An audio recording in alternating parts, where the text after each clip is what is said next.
ছিল এক গরিব কৃষক। বছরের পর বছর কঠোর পরিশ্রম করে সে এবার নিজের ছোট্ট জমিতে ফসল লাগাল। প্রতিদিন ভোরে উঠে সে গাছগুলোতে পানি দিত, আগাছা পরিষ্কার করত। স্বপ্ন ছিল এই ফসলই তাকে আবার দাঁড় করাবে। কয়েক মাস পর তার ফসল বড় হতে লাগল।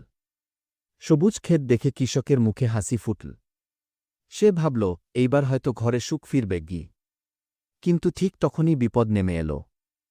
হঠাৎ কিছু কাকদল বেঁধে এসে তার ক্ষেত থেকে দানা টেনে টেনে খেতে লাগল। কিছুদিনেই অর্ধেক ফসল নষ্ট হয়ে গেল। কৃষক দূর থেকে সব দেখলেও কিছুই করতে পারল না। তার বুকটা হুহু করে কেঁদে উঠল। কিন্তু একদিন সে বুদ্ধি বের করল। ফসল রক্ষার জন্য সে ক্ষেতের পাশে দাঁড় করাল একটা পাটের কাকতাড়ুয়া।